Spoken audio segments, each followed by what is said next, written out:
위장 기능이 떨어져 있는 상태에서 어떤 한약이 들어가게 되면은 술이나 기름진 음식 같은 거를 총명탕을 같이 복용을 하게 된다면 소화 흡수를 방해할 수 있고 그 총명탕의 그런 효능을 방해할 수 있기 때문에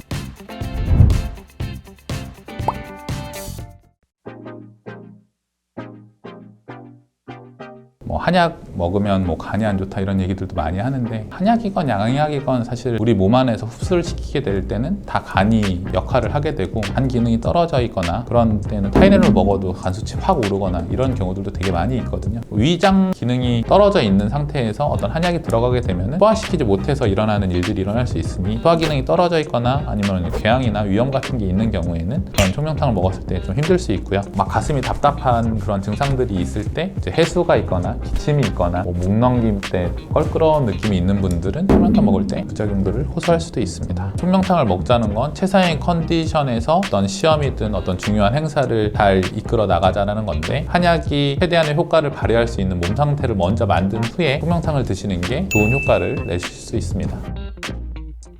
당연히 몸 상태가 받아들일 수 있게 만드는 게 선행적으로 있어야 되는 거고 술이나 기름진 음식 같은 거를 총명탕을 같이 복용을 하게 된다면 소화 흡수를 방해할 수 있고 그 총명탕의 그런 효능을 방해할 수 있기 때문에 술이나 기름진 음식, 위장 간에 자극이 되는 음식들은 같이 복용을 하지 않는 것을 권합니다.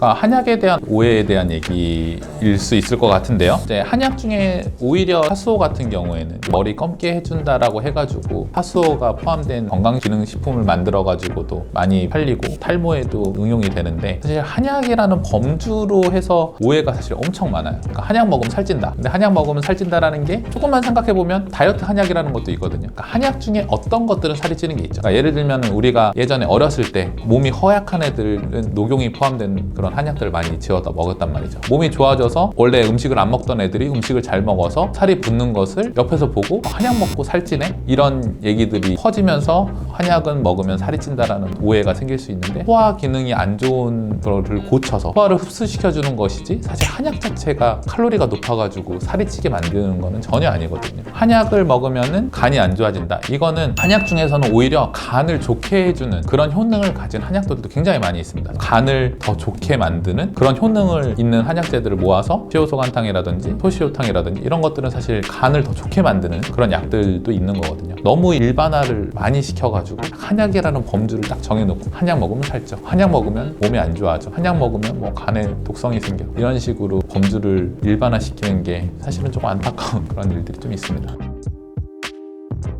우리 몸은 사실은 살이 쪄서도 안 되고 살이 빠져서도 안 되고 사실 일정한 걸 유지하는 게 몸의 기능인데 항상성 유지 기능이 떨어진 거죠. 내 몸을 유지하는 데 필요한 어떤 에너지보다 더 많은 것을 요구하게끔 몸이 지금 세팅이 되어 있는 건데 그럼 한약을 통해 가지고 더 많이 먹고 싶은 욕구와 먹었을 때 흡수시키는 것을 방해하는 살이 더 찌지 않게 건강한 몸으로 바꿔줄 수 있는 게 한약을 이용한 다이어트라고 생각하실 수 있겠습니다. 많이 먹는데도 불구하고 살이 찌지 않는 사람들은 기초대사량이 되게 높으신 분들이에요. 기초대사량이라는 거는 그냥 몸이 쓰는 에너지가 그거 사람마다 다 다르거든요. 누구는 가만히 있어도 100이라는 에너지를 쓰는 사람이 있다면 누구는 가만히 있으면 50이라는 에너지를 쓰는 사람이 있다고 치면 똑같이 120이라는 음식을 먹었을 때 누구는 50을 소모하고 누구를 100을 소모하니까 누구는 같은 양을 먹어도 살이 찌고 누구는 같은 양을 먹어도 살이 빠지는 그런 일들이 있을 수 있는 거죠. 많이 먹었는데도 살이 안 찌면은 내 위장관이 안 좋다 이렇게 얘기하기는 좀 어려운 것 같아요. 우리 몸이 건강하다라는 거는 우리 몸이 항상성 유지가 잘 되고 있다라는 건데 깨진 사람들은 누구는 살이 점점